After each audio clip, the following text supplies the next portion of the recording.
Something my friend Chuck Todd said to me the other day is sticking with me. He said, this is Donald Trump's race to lose, and he's losing it.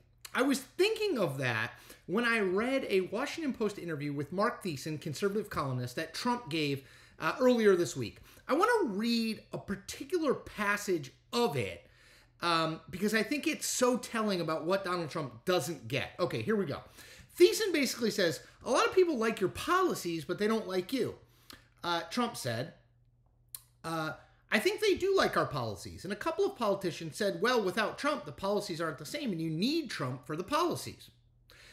I mean, a lot of people say, well, they love your policy, they love the job you did, but they might not like you. And I actually think they do like me. Now, this is the sort of fundamental misread that Donald Trump is making about the election. This election, as I have said before and will say again, a Republican candidate should win this election. Doesn't mean a Republican candidate will win this election. A Republican candidate should win this election for the following reasons. The current Democratic president is very unpopular. His vice president is the nominee, meaning she owns all the unpopular things of the Biden presidency. 65+% of people think the country is on the wrong track.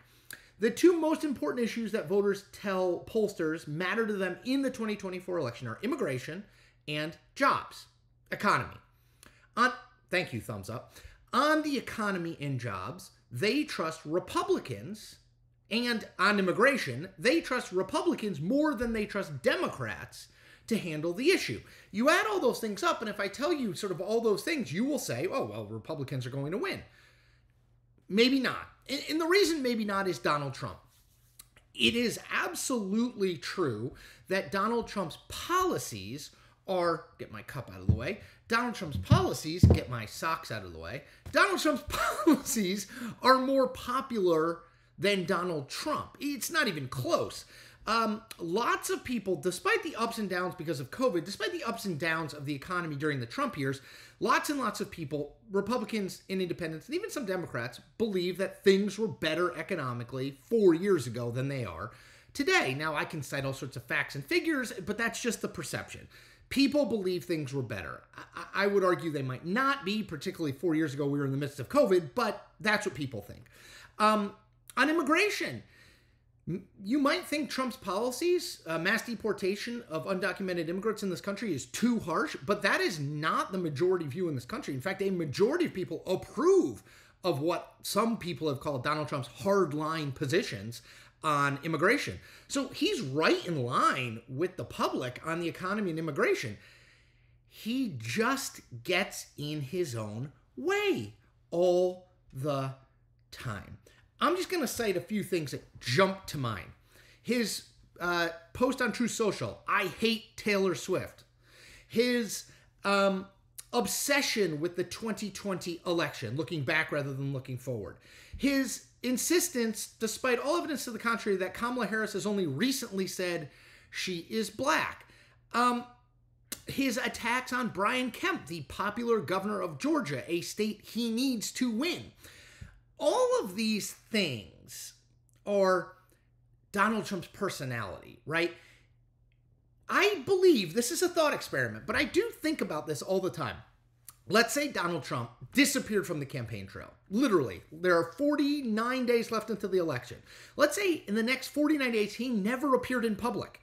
He never posted on Truth Social. The only thing that you got from him were occasional press releases from his campaign, written in his voice or not, that bashed Harris on immigration and the economy and tried to tie her to Biden. That's it. Yes, there would be stories without question, like, where is Trump? Is Trump hiding? Is Trump sick? Yes, those would be stories without question. But I actually think he might be better off, politically speaking, if he did that, than if he continued to do what he is currently doing, posting on Truth Social, doing interviews with Sean Hannity, speaking at these massive campaign rallies where he just rails for hours and hours about his sort of hobby horses. I think he would be better off if he just disappeared. And why is that? Because the campaign would then be less about the person Donald Trump than the issue set that Donald Trump talks about, which is, generally speaking, the economy, immigration, and jobs, right? he would be much better off, I would argue, because he wouldn't be the issue. The problem, of course, is that Donald Trump is the problem. And there's no one in the campaign who's going to say, Mr. Trump, you need to, sir, with tears in their eyes, you need to tone it down. And I'm sure people have probably said that to him in lots of different ways over the years, over the months, over the last weeks, but he's not going to do it because he's Trump, right? That's the issue. But there is no question that Donald Trump on policy is a real winner in this election, and Donald Trump on Donald Trump and personality and his random social commentary is a loser. Again, this is Donald Trump's election to lose, and he is losing it. That's Chuck Todd, Meet the Press, not me, but I think that is right on. And this Washington Post interview just affirms for me the fact that he still does not get it. The more he leans into being him, the more he alienates the voters he so badly needs, which is not his base who are going to be for him even if he shot someone in the middle of Fifth Avenue. It is, in fact, the middle. The people have not made their mind up. Many of those people like Trump's policies and do not like Trump personally. The more he reminds them of his policies, the better he does. The more he reminds them of his personality, the worse he does. The best thing Donald Trump could do is do less. Like Paul Rudd's character in Forgetting Sarah Marshall. You know, he's the surf instructor. He tells that guy, do less. You got to do less when he's trying to teach him to surf.